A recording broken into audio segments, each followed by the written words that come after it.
Welcome, Dr. James Beckett, Sports Card Insights. Thanks, sponsors, Topps Panini Upper Deck, Heritage Auctions, Huggins Scott Auctions, Mike's Stadium Sports Cards, Burbank Sports Cards, ComC.com, and Beckett Media, Beckett Grading, Beckett Authentication. How do you collect economically and sustainably? Rich is here, Matt Galvin, and Stephan and Angela Loeffler. Ideas we have for how to be a wise collector / accumulator of a great collection. Who wants to go first? You have the best, so let's ask. No, I buy collections. I've said I don't buy a card. I don't even buy cards. I buy collections because I really want to lower my cost. And so I like to get a quantity discount.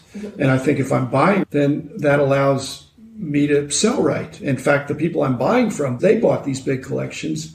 And it's a question of what level of organization do you want to bring to it. My big tip, Matt, is if you want to buy one T206, you're going to pay X dollars. If you were going to buy a collection that had one T206 in it, it might be the same amount of money. If you just bought a little tiny box of cards or a medium-sized box of cards that had mostly new cards, what Rich has helped me with is if it's 90% bad stuff at this point in my life, then unless it's giveaway bad stuff, then just evaluate it based on the good 10%. My problem is I've been buying pretty good stuff. It's not good enough to give away, but it's not high demand either. But that's what we did in the 80s. We would look at a collection. I'm still doing that, though. You look into a collection walking into a store. I can get $200 out of the best cards. I'll buy it for $200. That's how I'm going to get my money back, and the rest are free. And if the rest are free, you've added to your collection. So, Matt, same thing. You buy a collection. It's got some T206s in there. If you say, I want to just pick out the T206s, number one, somebody that's selling a collection doesn't want to do that. They're afraid you're going to take the best cards. But if you say, I'll take it all, what do you want for it? And they say, I want $200. If there's 4 or 5 T206s in there, that was a couple $100 right there with your minis? I do. Occasionally, at the Dallas Card Show, there's this guy with Tupperware bins. The guy from San Antonio? I have no idea. I've done a few things with him, but I haven't learned his name. But occasionally there's a bucket with just like 60% minis, but random Bowman. And I will buy the whole thing because it's easier to buy the whole thing rather than count out like 60% of the box. Do you remember that guy had a $50 box? He did. The whole box was minis. Yeah. I bought it. Oh. And there were about 50 good cards in there. Yeah. And the other couple hundred. We're so great. I'm sure I broke even. Oh, yeah. But I had fun. When you value your time as fun time instead of costing time, then you think buying the collection I'm going to learn, these are cards I don't want. I'm just going to find a new home for them. Don't need to get top dollar, but I want to find somewhere. Back in the day, did you think you were a better dealer or buyer? A better buyer, for sure. I have a knowledge advantage. And selling, the knowledge doesn't help that much, other than parsing it out in a meaningful way. Where are you guys mainly picking up these collections? Are these at shows or at shops or all? Well, I actually have bought cards at estate sales where I've just shown up. And estate sales, garage sales. Except post-COVID now, it's not as much. But before COVID, I bought a couple of nice collections. Mm-hmm. Frankly, I just buy at the shows. It's easier for me also. And you're going to pay a little bit more, but it's easy. But it's easier because the people usually know what they're doing. Hassle is the wrong word. You don't even have to negotiate as much. Especially when you build up the relationship, you know what percentage you're going to get off, or they'll tell you, just tell me what you're going to pay me. And literally, that's what I do. Matt, the application for you is that if you get on social media, Facebook, Instagram, Twitter, whatever, and you let it be known that you're collecting, and the older the better. If they're non-collectors, they're not going to know what T206 even means. But you say older tobacco cards, really enjoy that. People There's a lot of from people. Previous jobs, like they've used people to find my number. Yeah, to because be like, it's enough out there. You may get some interest just by letting it be known, and they don't always know what it's worth, or they might think it's worth a lot more than it is. But you just have the discipline to say. To be honest, it's the art of saying no respectfully. Yeah. Without giving offense. I mean, honestly, Angela will tell you that the ComC booth, you'd think we would accept everything that comes in. There are times we'll tell the people, please don't give us these cards. No, please don't. You won't be This will be bad for us, bad for you. Yeah, much better experience just getting rid of it somewhere in this room. If you come with us T206s, we're not going to turn them down. But let's make that clear. If the overproduced era, we may tell you, hey, 80s, 90s. really base cards. There's a sunk cost fallacy. Stephan raised this. Basically, what somebody has in it is important to them, but I need to pay what I want to pay. And you need to pay what you want to pay. But the person may not sell it below a certain point, and they'll just hold on to it then.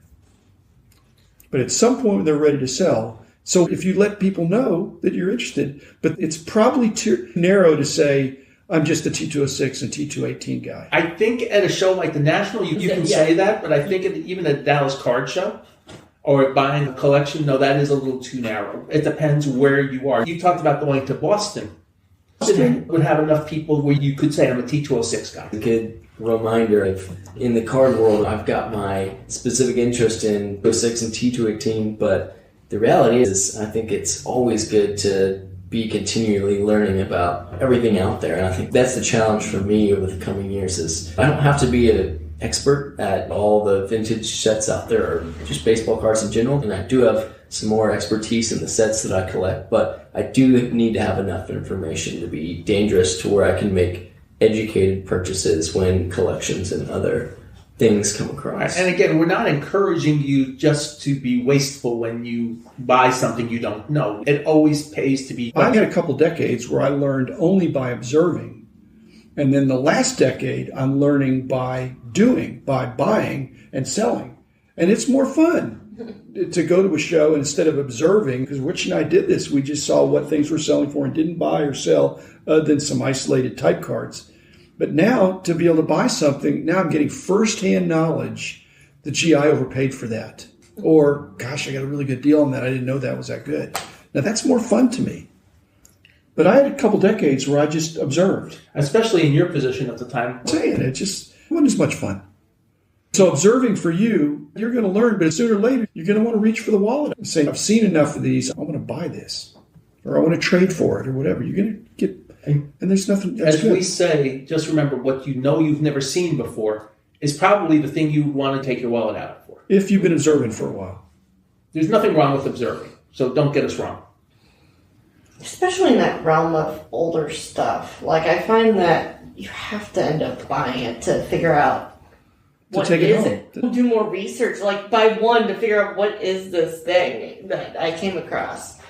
Because I've spent lots of time in books trying to figure out why is this set like only 15 cards and it's like numbered to 50 on the back. There's also the way your brain works, because there's a reason why Angela looks at all these minis. The mastery of that is, I don't know anybody that's fully mastered that, because there's so many subjects in different years, different borders, and I now have more acquaintances than I had before, and I'm sure you do too, but to really be totally on the tip of your tongue of what everything is worth. If you can do that, then that's amazing. I have a sliding scale on what it's worth today. Sometimes I have to reacquaint myself with where is it at, like scale-wise, because sometimes those years go up and down. I know, but the birds are not as good as the animals. Or people love the birds. And she's chosen, based on the way she likes to do things, something that's extremely complicated.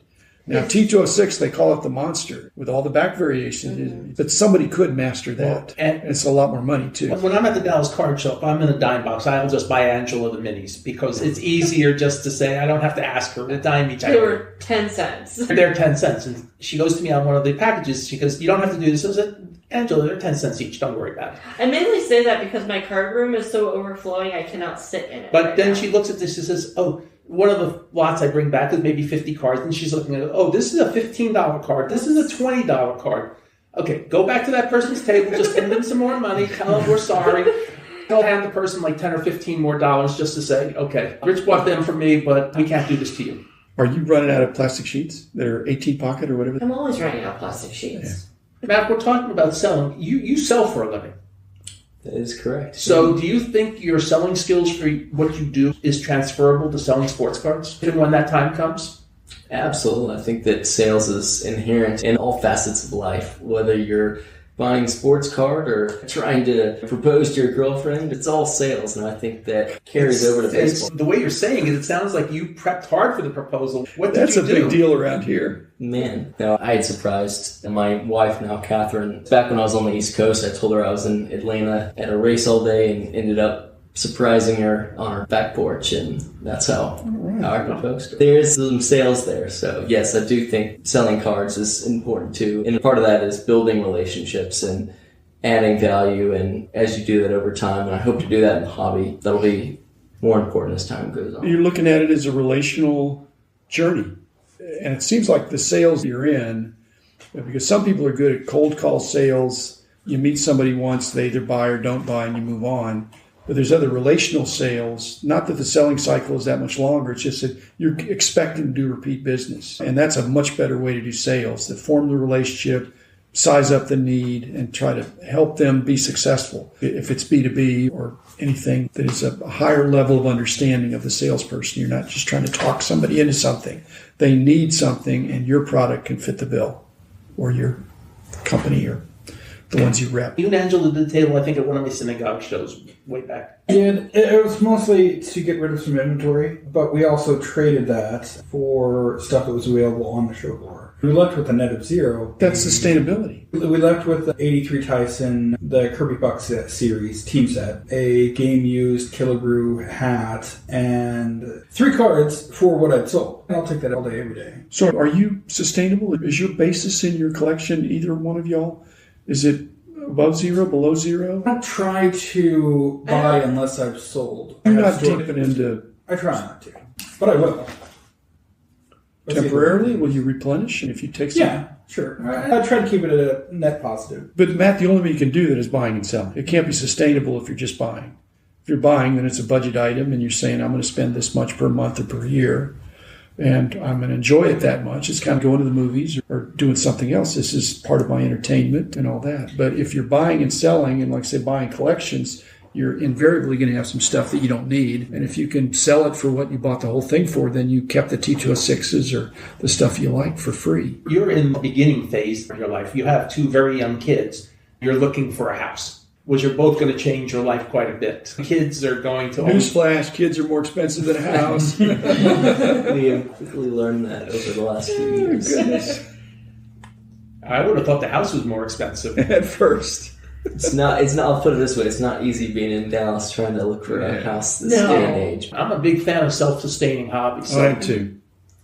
So it's really the only way to do it. The easiest way to do it. It keeps peace in the family. I don't think you need marriage advice, but I'm just saying it can be an expensive habit if it's the other way. I think there's a lot of younger guys that are doing that. This is their investment portfolio, and that's a little bit scary. It may work out great. It's worked out great for some people so far, but... I'm a big proponent of do not hide the mail from your wife. Or your husband. Be communicative. Okay, I wanted to get this story into a podcast, so I'll just tell the story. So I have this awesome wife, y'all know, and she told me last night, said, you got some panettone from somebody. Some collector sent you a big box of panettone, and I've got this great recipe for bread pudding. So, the Italian cakey kind of thing you get at New Year's.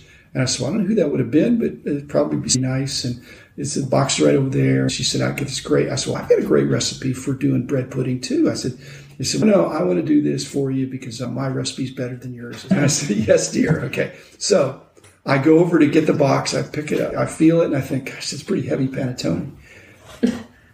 I looked at the box. It said panini. There were some panini boxes. And I thought, this is even better than panettone. So forget the bread pudding. And thank you, panini. Anyway, thanks, Matt. And thanks, everybody, for another good episode. The man in the house of cards. The man